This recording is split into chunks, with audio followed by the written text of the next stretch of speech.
the Go Live Vegas Network, and it is Full Tilt Vegas, coming at you as usual here on a Saturday night, and we are off and running. And of course, you may have seen me before on this fine program, but you have not seen me in this chair leading the way as the host, and that's because the great Richard De La Torre himself is out. He has been for the past couple of weeks due to the holidays. He will be back in action here in due time, but for the time being, yours truly, Brett Lawson, is here, taking over, steering the ship for the next hour, talking everything in the world of gambling as well as sports gambling, which Richard and myself will start to dabble into on a much more consistent basis. I guess you could say a week-by-week basis, as I will now be a full-time part of this program. So really excited to be here, have some experience here on Go Live Vegas. You may know me from my time here on Saturday mornings. Well, here I will be on Saturday nights from now on moving forward. So I'm excited. A lot to talk about tonight, and we're going to dabble heavily into the sports betting realm. Plenty to talk about in the NFL, Week 17 matchups, a lot of interesting games to look at on the Sunday slate. And really, given the way the playoff race is kind of shaping up, these betting ramifications that surround these on-the-field storylines really make for some interesting gambling scenarios. And, of course, everything with the college football playoff.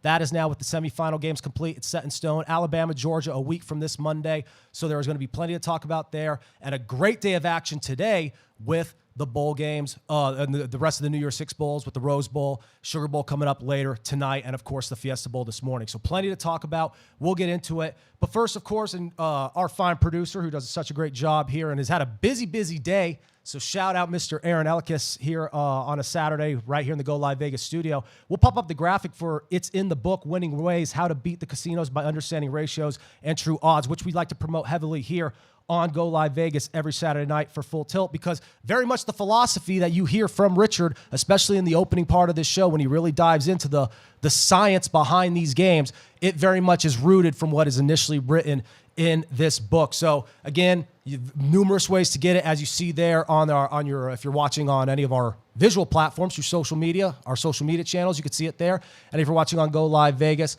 again, you could get it many places where you could get your book titles. This is from just a few years ago, actually, just about 2 years old now that it's here in January of 2022 as we are here on New Year's Day. So this book now has some solidification, has a little bit of a history, will continue to grow, we hope, as the influence of the show grows here in the near future. And again, so much to talk about, and so much of what Richard emphasizes in this book is the value of true odds and also the value of hedging your bets. And that's a way of essentially, in the past couple of times I've been on this program, we have talked about just that and the importance of understanding risk management and the ability to consistently make a profit even when there's going to be a loss. And, you heard the term cutting your losses in everyday life. That is very much the case here in both sports betting and the wide world of gambling in terms of the games that you see on the casino floor on the numerous tables. So again, we're going to kind of talk about the parallels here tonight with me leading the way in for Richard. And next week, we're going to kind of return to the standard format where Richard, for the first half of the show, dives into the gambling aspect, and I dive into the sports betting aspect the second half of the show. But I want to, again, kind of jump into some crossover right off the bat here. When I was on the show last time, I believe it was 2 weeks ago, and actually it may have been 3 weeks ago. It was 3 weeks ago. It was because I remember it was the night of the 11th, the night that big UFC card went down. Richard, going into that weekend, wanted me to give him a hedging scenario. So he decided to hedge the Sunday night game. So that was the game that was taking place the very next night from when I was last here 3 weeks ago, between the Packers and the Bears. Now, what happened was that was a game where the Packers were laying 11 points. Some markets you could find it at 12 points, and it was a tricky betting scenario because, again, division game. Obviously, the Packers are very good this year. Bears not so much. Still figuring out their identity with their rookie quarterback. The Packers are looking like front runners for the Super Bowl with Aaron Rodgers in the MVP conversation. So with the Packers laying 12, hosting the Bears last week, Richard took the Bears on the money line at plus 475, which is great value. But again, it makes sense. They were a huge underdog. Packers were a big favorite, especially given the fact they were laying 11 points. On the other side, he took the Packers. Now, if I remember correctly, Richard took the Packers against the spread. So the winning bet was the Packers laying 11 points, where the losing bet was him taking the Bears plus 475 with this ticket I'm holding right here. This is a losing ticket. The only reason he hasn't shredded up is for basically these purposes, as you see here tonight. So plus 475 for the Bears who went outright. They did not do that. If you would have taken the Bears with the points, that also would have lost, because that was a game where the Packers were able to reestablish the lead late and cover. A lot of times you see in games, especially close games, primetime games, division rivals, it's very common. It's called a backdoor cover in the industry, where a team will score late in that garbage time. And even though it won't affect the outcome of the game because the differential is still big enough and still wide enough for that team who's leading the game, the spread is somehow affected. And there's certain network commentators who will even allude to that. And you may hear them mention on a broadcast saying, oh, that's going to affect the folks in Vegas, or a lot of people just won money or lost money because of that play. If you don't understand that, whenever you hear a announcer allude to it, that's exactly what they are referencing.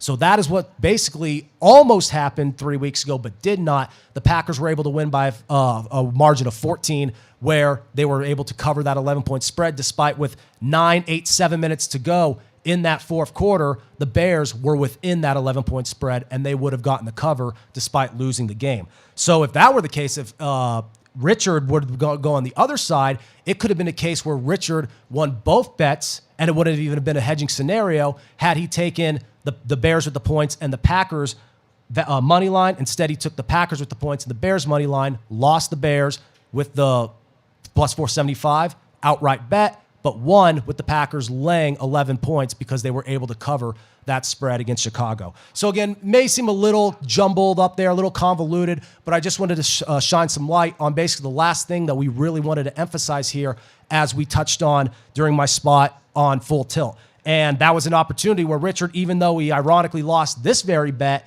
the ticket that I don't have in my hand right now, that was the winning ticket that he won. And what he was able to do is, despite taking a loss here, he put down 100. He put down 100 to win 475, because again it was plus 475 on the money line. That ultimately would have collected 575 on the payout, because you are getting that money back when you bet the underdog as opposed to the favorite. Again, the Bears lost, but he was able to win with the Packers laying the points. Not as much, because again the value isn't there. So in order to win big, Richard would have to lay down a lot of money. So even though he only lost $100 here, he was able to profit on the other side. And that's very much what you were able to do in craps. You're able to do it in different card games if you know what you're doing and you understand the philosophies of what Richard is constantly referencing and analyzing on this very show. And of course, it's in the book, Winning Ways, which emphasizes exactly that. So I always want to recommend looking into hedging, whether you're betting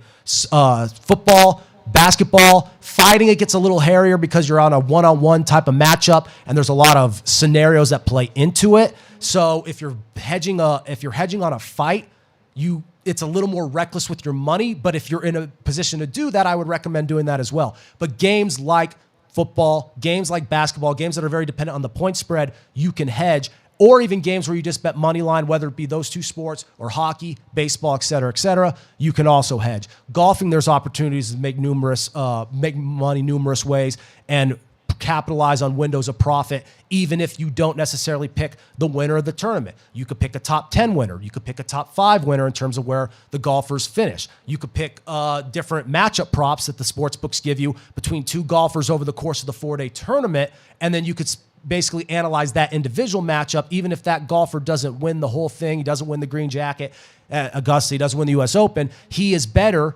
at the end of the day on the leaderboard than the golfer he's matched up against. Then that golfer is going to win you some money. So there's a lot of ways that I'm going to dive deeper into over the next couple of weeks here on Full Tilt when we shift into the sports betting side of the show. And I will kind of mirror what Richard breaks down in the exact same degree on the casino floor away from the sports book in the first half of the show. So I just wanted to touch on that. We'll take a break here in just a minute. But again, just to reiterate for our audience who may be just tuning in and is unfamiliar, I am in for Richard this week, taking the reins here on Full Tilt as we are live on Go Live Vegas and all our visual and audio platforms. Download the app, and of course, check us out on Facebook, YouTube, and all of those other platforms. So we'll go ahead and take a quick break. We'll jump into some nitty-gritty with the sports betting. A lot of matchups to capitalize, or analyze, I should say, coming up so you could capitalize on these betting opportunities. And we'll also touch on what we've seen here the past couple of days in the college football playoff and the wrap-up of the bowl season. So stick around. Plenty more to come here on Full Tilt Vegas on Go Live Vegas. It's Brett Lawson in for the great Richard De La Torre.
All right, we are back here on Full Tilt Vegas on the Go Live Vegas family of networks. Brett Lawson filling in for Richard De La Torre. And as we usually do, we kind of straddle this show with our gambling segment and sports gambling segment. A little bit different tonight with me leading the way, but we like to straddle that with that the trailer you just see there. Richard, a great deal of experience in the film industry, writing, producing, directing. He's looking for funding for that project. We'd like to promote it and advertise it as much as we can. So if you're interested, again, please get a hold of Richard or myself, and you could always do it through this show. And of course, if you want to get in contact with this show and through Go Live Vegas in any way, shape, or form, hit us up 855-502-4321, and we would love to hear from you. We'd love to take calls. We'd love to get you involved in the chat room on social media. We're big on interaction here on Go Live Vegas. So really quick, this actually happened pretty much a minute or two before we went live here from the Go Live Vegas studios at the start of for the start of Full Tilt. Epic Rose Bowl game that went on over the course of the past couple of hours. Long game due to a lot of scoring and a lot of significant offensive plays and big drives happening. Ohio State wins the game by way of 48-45 with a final field goal. C.J. Stroud with a huge performance, 6 touchdowns, 572 yards. He was a Heisman finalist. He's going to have a lot of expectations for the Heisman next year, as is Bryce Young, the winner of the award and the true sophomore quarterback for Alabama, who has now an opportunity to win a national championship. So those guys will both have a lot of hype, a lot of buzz surrounding their Heisman campaigns for the 2022 season, and that was a big way for C.J. Stroud to kick that off, especially given the last time we saw the Buckeyes was in that tough loss to Michigan. Haven't seen them since. We saw Utah, the Pac-12 champions, actually win that title out here just a few weeks ago in Vegas at Allegiant Stadium by defeating Oregon. So a long layover, really, in the grand scheme of things. College football waiting, a month? 3 weeks to a month. That's a long time. Ohio State, after a tough loss, was chomping at the bit. And they were down early. Utah came out. They punched them in the mouth. They moved the ball up and down the field. But once C.J. Stroud kind of found his rhythm, as well as his receivers, Marvin Harrison Jr. and company, it was definitely a show. And it was one of those games where I was kind of locked into up until the moment I walked in the studio to get ready for Full Tilt. So that's going on now. Sugar Bowl's about to start, so we'll touch on that throughout the rest of the broadcast. Just touch on the score, what's happening, some updates, some statistical updates, and I'll also use that as a way to explain what in-game wagering is. So we'll kind of go ahead and do that later in the show when we look ahead, and we're also going to look ahead to some NFL lines. But really quick, I just want to reflect on what we saw yesterday in the college football playoff. Now, those were 2 games that were very, very hard to bet from the get-go. And the reason being is because Alabama is notorious for running away from teams late. Teams that are tough in the first quarter, but seem to kind of falter midway through the second quarter, and coming out of the locker room at the start of the second half, often break, fold, the tide rolls, and Alabama runs away with it. That was the case yesterday against Cincinnati. Now, Cincinnati showed that they had the speed and the athleticism to at least be competitive with Alabama. But Alabama went back to their old ways before they became this pass-happy, take the top off of defense, almost air raid type of team that we see every year. They went back to their basics, and they played smash-mouth football, and they completely controlled the line of scrimmage. And for that very reason, they burned out the clock, they broke down Cincinnati's defense, and they established a nice lead to where Cincinnati just could not capitalize because they couldn't run the ball. Cincinnati had, I believe, 7 rushing yards at the end of the first half. Everything, and Desmond Ridder is a phenomenal quarterback and is going to be an interesting NFL prospect. But if the defense knows what you're doing, which is dropping back and throwing the ball, a defense filled with future first-rounders in the NFL, it's not going to work out for you, let alone a defense with Nick Saban and his assistants at the helm. Now, former Nick Saban assistant, head coach Kirby Smart, Georgia Bulldogs, they were laying 5 against Michigan in a matchup a lot of people thought would be a lot more competitive, and that was a much more intriguing line to bet. I stayed away from Alabama laying 13 and a half, and I even mentioned to Richard, I believe I texted him Thursday, that this was a very interesting scenario, that line moved very little throughout the week. Michigan and Georgia dropped down from about 7.5 to 5. That shifted a little bit just so they could get more money on the other side. But Cincinnati and Alabama having that line basically be so stagnant as it was over the course of the week, or really even 3 weeks when they initially announced the game, shows that they got steady two-way action because a lot of people thought the Bearcats could cover, but a lot of people also jumped on the fact that of what exactly I just referenced, Alabama runs away from teams in late because they wear them down and they break them, even teams that are built to kind of hang with them early, like Cincinnati proved that they were. Cincinnati deserved to be there. We had to see how that team would fare against an elite opponent. We saw what happened, but at least now we no longer have to wonder. The Bearcats deserve to be there, but that spread was tricky from the get-go because if it was a tad bigger, I would say fire on Cincinnati, given the final outcome. Alabama's only scored 27 points, but again, given how they controlled the line of scrimmage, that was a game. If you could use your eye, if you just used your eyes, you realize that it was a lot. The margin was a lot wider than the score would indicate. So, in other words, the game really wasn't that close, and that's why betting 13, getting 13.5 with Cincinnati as opposed to 18, 19, or even 20, which is a little generous but a lot more comfortable. That's why it gets a little trickier in that scenario. But also laying money with Alabama with those 13 points is also tough because that is, I could see where people believe that they were undervaluing the Bearcats in that situation. So that was just a game from the get-go that was hard to bet. Georgia, Michigan, not so much because a lot of people had Michigan as a live dog to win that game. The opposite of what I just mentioned in the 1 versus 4 game, the Alabama versus Cincinnati game, the speed versus power factor, you could flip that coin in the Michigan-Georgia game. Michigan had the size and I guess you could say the physicality to hang with Georgia. The question is, would they have the speed to hang with Georgia? And the answer was no. From the very beginning, Georgia was just the faster football team, and Georgia, much like Ohio State, even though they didn't have to wait as long because they played a couple weeks ago in the SEC championship, you could tell Georgia had a lot of steam, had a lot of extra something in the tank for that bounce-back game, given the way they played last time around against Alabama, taking that hard loss in that title game. Big-time redemption against a very, very good Jim Harbaugh Michigan Wolverines team where they covered that touchdown spread with ease and honestly probably dominated Michigan even more so than Alabama dominated Cincinnati. So now the immediate question is, Georgia, Alabama, looking ahead a week from Monday, will the rematch be any different from what we initially saw? Now, what we initially saw in Atlanta a couple weeks ago was Alabama's offense going up and down the field and Georgia not being able to really do anything to counter it despite having a historically great defense. Now, Georgia's defense, again, huge bounce back after those 2 weeks of having to simmer and having to basically stew in that tough Alabama loss, but knowing you're still in the playoff, they capitalized on the fact that they were able to remain in and dominated Michigan, who was the higher-ranked team in that matchup. And a lot of people thought Michigan should even have a case to be number one. So it was one of those cases where Georgia really redeemed themselves, and the books reflect that because a lot of people thought Georgia should be the immediate favorite. There were early lines in as that Michigan-Georgia game was winding down last night, that Orange Bowl matchup, that already said, based off of what we've seen here and the fact it's a rematch spot, Georgia should be the small favorite in this game, despite Alabama getting the win a couple weeks ago and Alabama being ranked as the higher team. Both teams completely and utterly dominated. We could talk all we want until we're blue in the face about how the SEC being an SEC and SEC matchup is bad for the sport. These two teams played for the national championship a few years ago in what was a classic game and really a historically significant game when you really think about it. But it's easy to kind of pile on given the results of what happened to the American underdog. I don't mean that to plug the Kurt Warner movie, ironically. I mean as in like the American Conference underdog being Cincinnati. Can the group of five hang with the Power Five? It's easy to say now, a day removed after what we saw. No, they can't because they got their asses kicked against Alabama.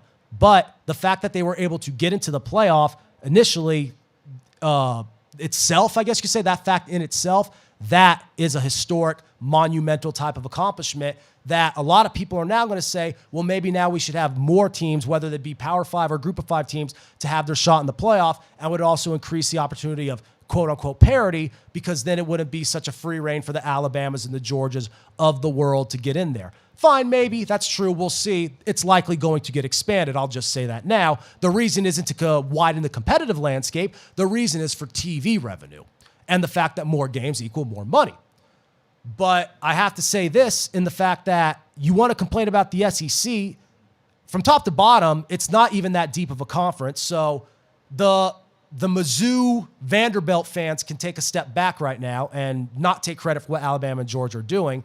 But at the same time, you Big Ten and Pac-12, Big 12 diehards who think the SEC is hurting the sport, you have to look where it all starts, at the high school level. The SEC brings in consistently the best recruits at the high school level, and because of that, Alabama is able to consistently reload. Georgia is able to consistently reload. Teams like Ohio State and Clemson, who have been kind of the only team to shorten the gap, the only teams outside of the conference to shorten the gap in the past decade, they do that because they're able to recruit SEC-type rosters. That's why Clemson was able to beat Alabama on 2 different occasions with 2 different generational quarterbacks because they recruited a team built just like Alabama. Urban Meyer, while at Ohio State, used his pipeline that he had while coaching Florida to bring that talent from that region up until the Rust Belt.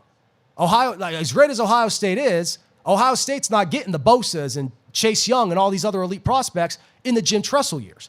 That's the one thing people often skip over when looking at college football. Now, the local communities, the local contingents, not so much. Those fan bases are religious. They're going to look into it on and on and on and on, and they're going to know the recruits. They're going to follow all the local blogs and, listen to the local talk radio shows and, tune into the podcast and so on and so forth because they are obsessed with this stuff. But a lot of that is also an emotional connection to where even that will blind your judgment. But if you want to just look at college football if you want to just look at it objectively and widen the scope as much as you can, look at how each team is recruiting, and then it will make a lot more sense. In the NFL, the gap, no matter what people want to think, that's why the NFL is so much harder to bet, and the lines are so much tighter. Because in the NFL, the gap between the best team and the worst team, the gap between the Packers and the Texans right now, despite seeming big on the surface level, really isn't that big. In college football, the gap between Alabama and Kent State or some team in the Mountain West or the Sun Belt Conference, it's pretty wide because Alabama is able to tap into a recruiting landscape that those other schools and conferences just can't tap into. So I'm not saying Alabama and Georgia are always going to be better because the caliber of athlete is better. I'm saying they're going to be better because of their ability to bring in that caliber of athlete. So unless you limit their scholarships and give some of these smaller schools more scholarships to get those 4- and 5-star recruits from the southeast part of the country, those recruiting hotspots, unless you limit the scholarships of the big boys. And as we have a caller in now coming on Go Live Vegas, we'll tap into him now. Caller, go ahead and give us your name since we don't have anybody to screen, and we'd love to hear who you are and what you would like to talk about. Mic is yours. Eric, I just want to talk about the Lady Vols game tomorrow against Arkansas. Okay.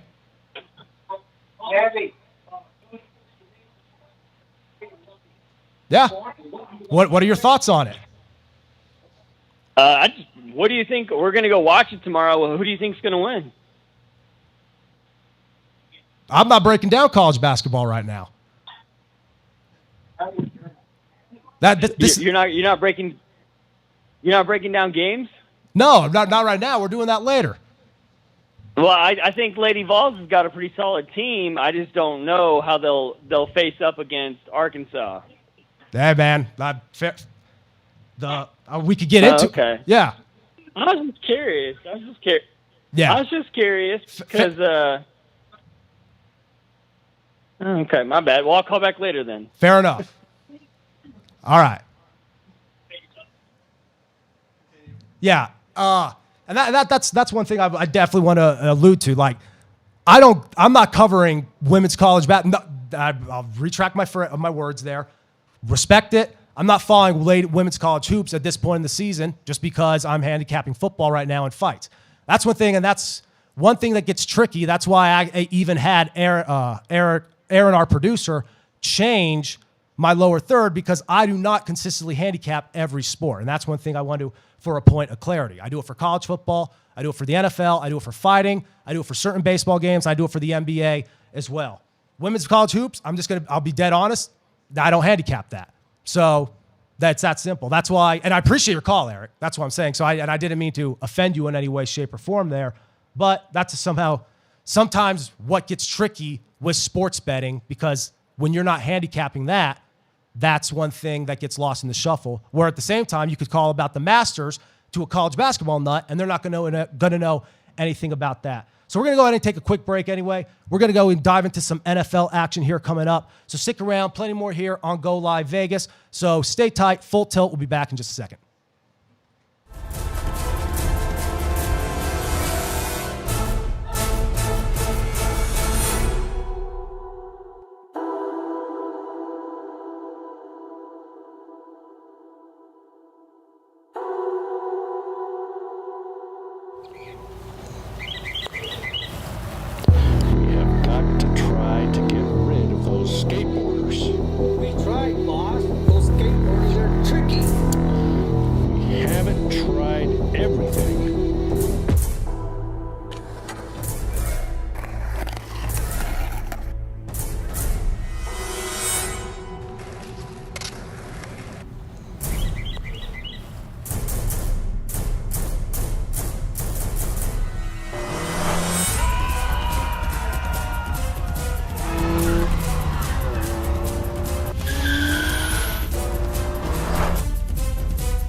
This is John Cena. I just wanted to send you a congratulations on your podcast. Thoughts count anywhere.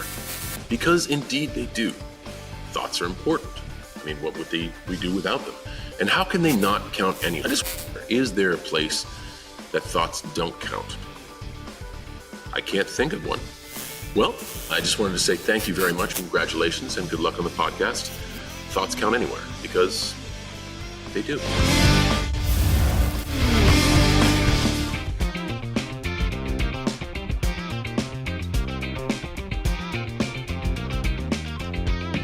All right, keeping it rolling here. Full Tilt Vegas on the Go Live Vegas family of networks.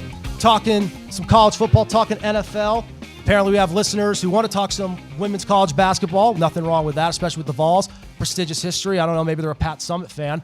But not what we're talking about right now. But either way, we appreciate the connection and the activity. So looking at some of the lines for tomorrow, this is something that, he's quick with the music. All right, I like it. Like a few weeks ago, we were like deciding on what the right type of theme is, and now here we are, and we're all right off the bat. Before I'm even segueing, we already have something lined up. So looking at some of these lines, Indianapolis opened against hosting Las Vegas, laying 7.5. Line bumped up to 8. Again, one of those games where you just don't see a lot of line movement, and that's because of the way the action of both games. When you get that consistent two-way action, it tends to stay stagnant because the book is not going to try to shuffle it around in a one way to get more money. When one side is bet more heavily than the other, then they will do that to try to get money on the other side. Looking at the matchup itself, obviously it's huge for Las Vegas. They're so inconsistent with their offense. It goes kind of lives and breathes by Derek Carr just because of the lack of the running game or the inconsistency of the running game. Josh Jacobs is injury prone. However, when the offense clicks, it is shown to be pretty effective. However, the Colts are rolling, one of the hottest teams in the AFC in the league entirely. Jonathan Taylor, you could make the case leading the MVP race. Looking at the line itself, I don't have a strong opinion on the line. If I had to take a side either way, I'd go with Indianapolis. They're really good at Lucas Oil. You get that running game going. The quarterback situation doesn't have much to do with it. Big factor, though, in this game, Carson Wentz, with the new COVID protocol, could potentially play. Earlier in the week, this game was taken off the board for that very reason. Carson Wentz, the drop-off from him and Sam Ehlinger, it's not huge in terms of the comparison of an Aaron Rodgers, Jordan Love. It's going to be enough to move the line. However, with the new COVID protocol, this return to the board, and again, not much movement. The shift is much of a half a point. So the hook went from they basically threw a hook on it, and next thing you know, it's an 8-point game. Either way, the situation pretty much remains the same. Indianapolis feeds Jonathan Taylor against a very, very inconsistent Raiders defense. That should be enough to get the job done. Early tomorrow morning in that slot, in the early slot on Fox, Chicago hosting the Giants, opened at 4, now up to 6.5, 6 in some markets. This is one I don't have a strong opinion on either way, just because the teams are in complete. You can't even say they're in rebuilding mode. They're just trying to find themselves here in the last 2 weeks of the season, so that way they know how to effectively assess the offseason. So for that very reason, Chicago is the home favorite. They have the advantage in certain positional aspects. The quarterback position is a wide gap, even with the inconsistency of Nagy in the offense. If I have to jump onto the side here, I'll take Chicago laying the 6.5. Even though Chicago's a bit of a mess right now, I could see them winning this game by a touchdown or even to up to 10 points. So give me the Bears if I had to jump on it. Again, I'm not betting this game, but if you want to, though, I'd lay the 6.5 with Chicago, because as much as the ground is shaky there, it's a lot shakier in New York right now. The Giants are as big of a mess as anyone in the National Football League. Give me the Bears laying 6 at home. The Jets getting 13 at home against Tampa Bay. Again, this is one of those games I'm not going to touch, because Tampa, normally I like home dogs, but the Jets, right next to the Giants, maybe the most abysmal organization in the league. Yeah, I guess you could throw the Jacksonville Jaguars in there as well, although the Jaguars at least have some room for optimism given how they've handled the quarterback position. The Jets and Zach Wilson, huge question mark. The Giants and Daniel Jones can't even stay healthy. For those main reasons, those two New York teams are really hard to bet right now. And even getting 13 against Tampa Bay at home, I wouldn't touch this. I think the Jets can very likely cover, just because for the NFL, again, that's such a huge spread. College football, not so much. Like I talked about, the differential in talent often justifies how big the spreads are in college football, where in the NFL, that 1 through 32 gap isn't as big, and that's why these spreads are so much tighter. So if you see a spread that is north of 11 or 12 points in the National Football League, I'm not saying stay away from it, but I am saying look at it and look at the actual matchup itself, and if it can be justified. Can you justify Tampa laying 13 on the road against the Jets? Yeah, you can. But I just don't feel comfortable betting it. I'm staying away from that game. Tampa, I think, certainly wins the game outright. They're starting to roll. Obviously, Brady looked terrible recently against the Saints on Sunday night, but they bounced back. Their defense is still one of the best in the league in terms of getting after the quarterback. And Brady, despite that crucial loss of Chris Godwin at the receiver position, Brady in the offense, I think, will still do plenty enough. The running game, Ronald Jones is being more incorporated into the flow of things at a more consistent rate now. They're finding that balance and that tempo that they found this time last year heading into the playoffs on that Super Bowl run. Again, though, the loss of Godwin is going to very much, I won't say very much hurt them. It will very much make things different for Brady. Good thing he's the greatest of all time. I'd like to think he'll make an adjustment, but I'm staying away from the Bucs laying 13. Atlanta, Buffalo, same exact situation. I can make this easy for you. The difference is Buffalo is at home laying 14, so I would be more comfortable betting Buffalo laying that big spread at home, as opposed to the Jets at home getting those type of points. Because Buffalo, again, we're talking January football against a team down south, but that really is secondary, honestly. I'm not concerned about Atlanta being a dome team going into the cold weather. I'm concerned in the fact that Atlanta is just in a rough spot right now, has absolutely no defensive presence, can't score, can't find the end zone, has no consistency in any phase of the game, really, despite having some key talent in certain positional spots, where Buffalo is one of the most well-rounded, I shouldn't say well-rounded, talent-wise, they're one of the most well-rounded teams. Offensively, not that balanced. However, we finally saw them for the first time run the football effectively just last week. Devin Singletary finally has a big game, which allows Josh Allen just to be that much more effective. I don't know if the Bills are going to be able to prove that they could run the football down the stretch, but at the same time, I believe that the Bills are certainly good enough of handling the Falcons with ease. So if you're going to lay that 14 and a half points, if you get it at 13 and a half when it opened, even better. That way, if it lands on 14, it's not a push. I'd actually say I wouldn't blame you. I wouldn't myself do it. But again, Buffalo being able to run the ball, ride that momentum, much better team, better at the quarterback position. They could get after the quarterback. Matt Ryan, the Falcons have lacked that dynamic aspect at that position all year long. And I think Buffalo will capitalize on it. And that brings us into the game of the week, Arizona-Dallas. On Fox, big game, America's game of the week. Dallas laying 6.5 and opened at 2.5 against Arizona. Arizona obviously has kind of been the story of the month after having a insanely impressive stretch in late October, early November, where they went 2-1 without Kyler Murray. They've come back down to earth, hard, and have not looked good in any of their primetime spots. This is obviously, again, a midday game. It's that national game of the week, but it's a big stakes game. And in those big stake moments, despite taking place later in the day, those haven't panned out well for the Cardinals this season. Plus, Dallas continues. I know a lot of people want to fade Dallas just because it's the Cowboys. It's time to accept this team is really good, particularly on the offensive side of the football. And defensively, if there's one thing they can do, they can get after the quarterback. Obviously, Trayvon Diggs is a ball hawk of mind-blowing type of nature, I guess you could say. The way he's able to force turnovers and capitalize is something that even elite defenses lack. So are the Cowboys an elite defense? No. Do they have elite playmakers on their defense? Yes. And sometimes in the NFL in 2021, that is all you need. I like Dallas here. I won't touch the spread, but I don't like Arizona covering with 6.5 either in terms of, that gun to my head type of confidence. Not at all. I would strongly recommend taking Dallas on the money line here, however, in this game. I think Dallas gets it done at Jerry World. And I think the Cardinals at this point, even if they have a strong showing here, I think it's kind of becoming clear that the Cardinals may have just peaked a little early and may have gotten hurt at the wrong time. Even though in that initial stretch with Colt McCoy, they were kind of able to weather the storm and get James Conner going.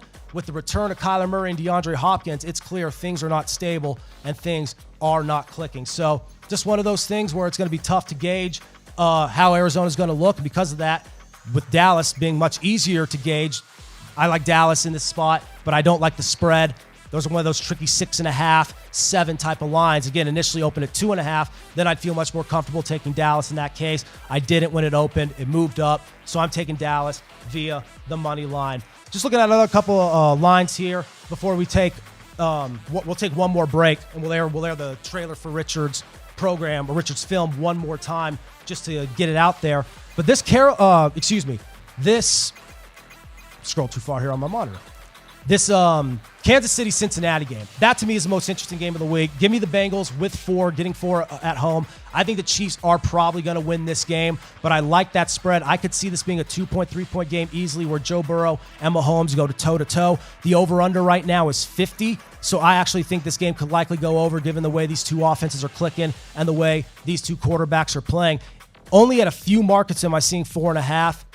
Most of the places around town, just going off the brick and mortar shops again, all these are also available in their app, so don't worry, you don't have to be here in Vegas to make these plays. Most of the places in town out here are going to be at 4, 4.5, and most offshore books aren't going to be too far from that. So either way, if you want to take that 4.5, that I would definitely recommend jumping on if you could find that hook as opposed to 4, just to make it that much easier, because I think this is going to be a very tight game. But even if you do take the 4, I think that's still a very strong play. I think this could be a field goal difference of a game. And I don't think Joe Burrow is going to have another 5 touchdowns like we saw last week, but I do think that he is going to have a very, very strong performance because this Bengals offense is coming into its own before our very own eyes, the same way Patrick Mahomes did with the Chiefs offense about 3 years ago. Is Burrow going to end up in the Super Bowl this year or MVP and then win the Super Bowl?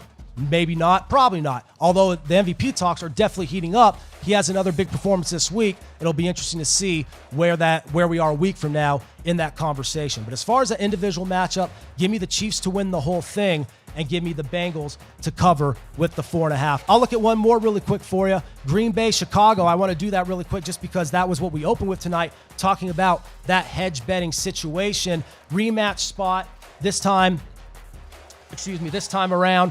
I said Green Bay, Chicago. Green Bay, Minnesota. I already talked about the Chicago and the Giants. But Green Bay, Minnesota is a rematch spot. Kirk Cousins, that was obviously the big news this week. Doesn't matter to me at all. Give me Green Bay 5 times over. Aaron Rodgers is sensational usually in these spots. I expect that to be the case again come tomorrow night. So give me the Packers to roll big. We'll cover the rest of the slate here in the next couple of minutes coming up. We'll take one more quick break here on Full Tilt Vegas. We'll also promote Richard's book one more time when we come back. So keep it posted. We'll be back in just a moment.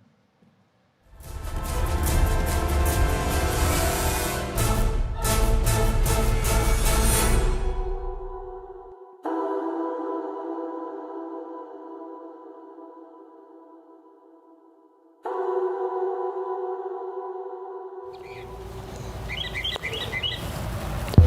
have got to try to get rid of those skateboarders.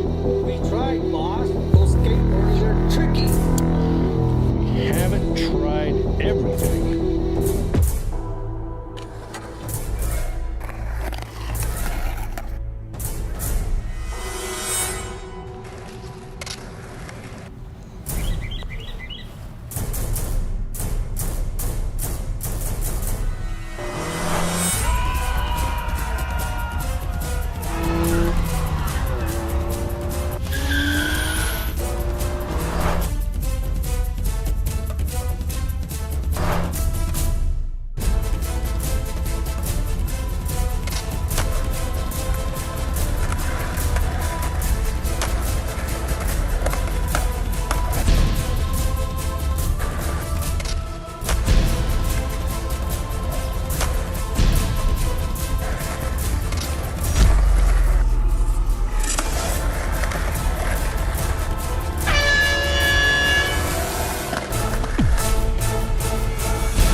All right, keeping it rolling here as we wrap things up. Full Tilt Vegas right here on Go Live Vegas. Brett Lawson in for Richard De La Torre. And I'd like to promote his book. We've promoted his film multiple times here. Again, he's looking for funding, so please get in contact with Richard. And feel free to always contact the station anytime. You see the number there on your screen. For those listening on the audio app, get a hold of us, 855-502-4321. And again, we like to promote the film, that he's always looking to promote in any way, shape, or form. But we also like to promote the book, which you can get. And Richard, he really dives into everything, and that's what's so interesting, because a lot of gambling books will talk about the basics, the basic 101, but it won't give you steps to card counting. It won't give you black card busting on stiff hands for blackjack tips, blackjack card recognition, so on and so forth, single deck card counting, roulette, and how to cut the pie. It gives you all the basic overall understanding and true comprehension of the gambling world. And that's what's so interesting about this show, because this show is very much an offshoot of the book. So much of the content that you see in this book, the pages, jump out to what we get from Richard every week, every week here on Go Live Vegas. So for those of you who missed out on that this week, my apologies. That's obviously his area of expertise. I dabble more into the sports betting side of things, unfortunately for one caller, not women's college basketball in January. So no, I do not do that. But if you do, more power to you. Go look up a women's college hoops handicap, or I actually may know a few for you, given basically, I guess you just say the popularity of it in the Mountain West. So, get in contact through them that way. Maybe I'll even throw out their number. Who knows? Just kidding. I'm not going to do that. But yeah, please, in the book, Winning Ways, How to Beat the Casinos by Understanding Ratios and True Odds. You could get it. We popped it up on screen there. It is available, has been for a couple of years. And Richard will continue to dive into the philosophies and aspects of that. So just a few more games to look at here that I want to dive into. Again, it's a big slate. 2 more weeks left as of tomorrow. With the completion tomorrow, we'll be in the final stretch. The playoff picture is very much solidified at this point in time, although there are still some teams there on the bubble. But what we've seen here in the past few weeks are those clinching scenarios. And what we saw recently in the NFC East, the Cowboys able to clinch. But Philadelphia is one team in recent weeks that has really picked up steam, whether it be Jalen Hurts or Gardner Minshew at the helm for the quarterback position. This team under Sirianni has really kind of found their motion offensively. It was worrisome given the fact that Miles Sanders hasn't been a huge factor in the offense like he was in the earlier part of his career. But this is a team that doesn't necessarily rely strictly on one individual running back. It more relies on the flow of the running game to create passing opportunities with Jalen Hurts, utilizing the RPO, utilizing different read options and quarterback keepers. And Jalen Hurts is also showing that he may not, much like Lamar Jackson and Kyler Murray and some of these other dual-threat quarterbacks, the jury may still be out if he can make every throw every time, but he is showing that he can make many of the throws a good portion of the time. And here he is in year 2. This is his first year as a full-time starter. I think the trajectory is only going to continue to go upwards for Jalen Hurts, and that's why on the road, laying 4.5 against Washington, a team that just a few weeks ago seemed like they were picking up some momentum, had a little dark horse talk of maybe making the playoffs, just as the Eagles were starting to really pick up momentum. But I think the Eagles are rolling full head of steam, and the football team has very much come back down to earth when you look at just how they've played with Taylor Heineke and offensively the past few years. So Washington football team, or past few weeks, excuse me. So the Washington football team is in a very stagnant place. They're a lot more talented than the Giants, obviously. So when comparing them to the bottom feeders of the division, it's a much different scenario. But Philadelphia is far from that in terms of bottom feeders. They may not be Dallas, but they are proven that they are a playoff caliber team. Give me Philadelphia laying 5 points against the Washington football team in Washington. So again, a couple of that I'm big on. I'll reiterate. Give me Cincinnati, whether they're getting 4 or 4.5. Officially, I'll always take the 4.5. If you could throw a hook on a line like that, I'll take it every time. But if you're looking at 4, or even if you bet it at 4, that's one that I would recommend. I like Cincinnati +4. Another one that I like, as I mentioned, is the Packers outright once again.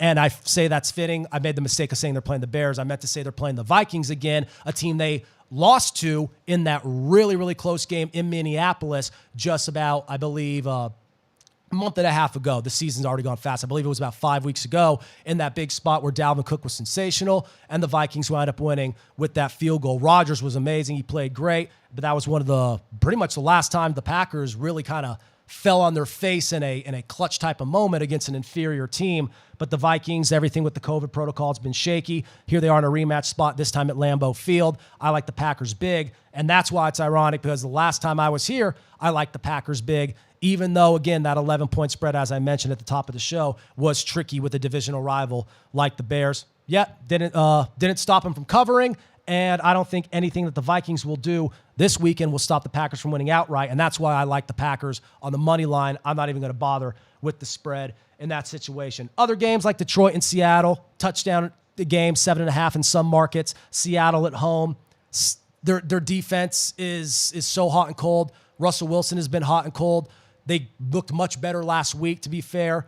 Detroit, even though they played hard and have had a lot of close losses this year, this is betting money we're talking about, and it's also a close game going up north to the Pacific Northwest. It's a game I just would stay away from. It's a game that's probably going to be very weird, quite frankly, given the nature of these two organizations. And with a touchdown or a touchdown and a half for the line, it's a game that I would stay away from. Jacksonville and New England, one of those games, much like the Buffalo game, much like the Tampa Bay game, such a big spread because one team is so much better than the other. Again, much like Buffalo, New England is at least getting that line at home, so a little bit easier, a little bit more comfortable to fire on. The Jaguars, very, very, very easy to fade right now.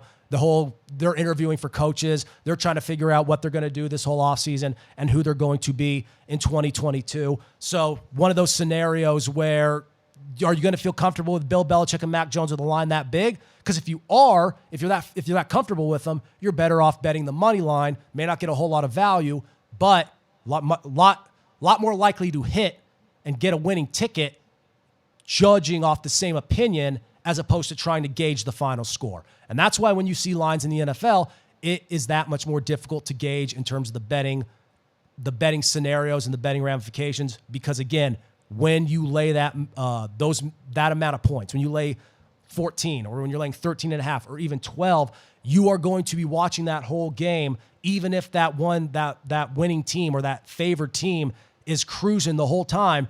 It may be within 10 points. In the NFL, 10 points is, in many ways, even 11, 12 points is it's not even it's considered getting your asses kicked in the NFL.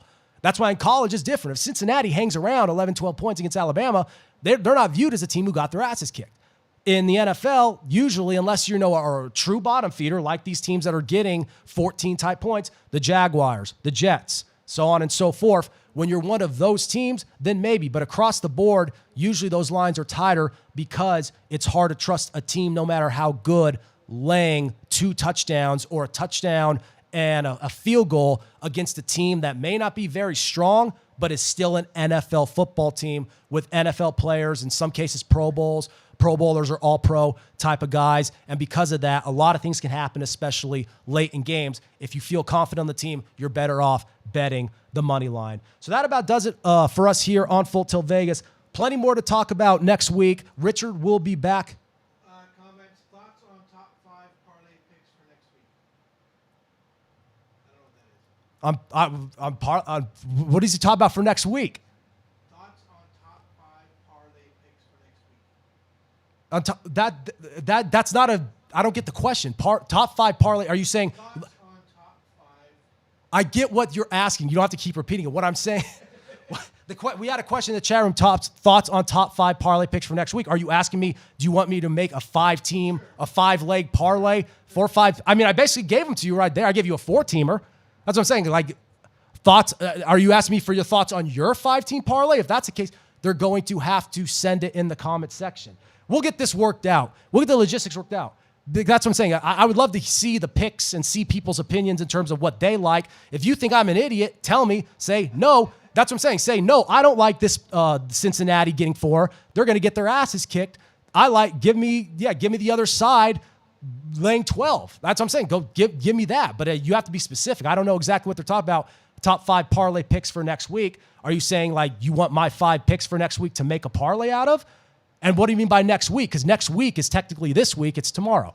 You got to love it. Go Live Vegas, baby. That's how we do it here. But anyway, Richard, I'm sorry if I dragged your show through the mud. You may be at this point. I don't even know if Richard's still with us, and he may be rolling over at this point. But either way, he'll be back in action next week in this chair, breaking down everything from Winning Ways. Again, find the book. It's all in the book. How to Beat the Casinos by Understanding Those Ratios and True Odds. And again, be sure to check out more into his film as well. So Richard will be back next week right here on Full Tilt Vegas. And again, buy the book. Buy the mug. Yeah, you see it. Full Tilt Vegas, 11-ounce black mug for $14.95. Get it at GoLive.Vegas, GLV.Vegas. We're getting out there with the merch. We're getting out there with the swag, and we want you to be a part of it as we grow our family here on Go Live Vegas. So we'll be back. We will be back. I'll be joining Richard to talk. Hey, maybe next week I'll be prepared on women's college basketball. There you go. I believe his name was Eric. So Eric, we appreciate the call in. Maybe I'll have to redeem myself with a mulligan next week. But again, thank you for all who tuned in. I'll catch you next week right here with Richard on another edition of Full Tilt Vegas on Go Live Vegas. Have a good weekend, everybody, and Happy New Year.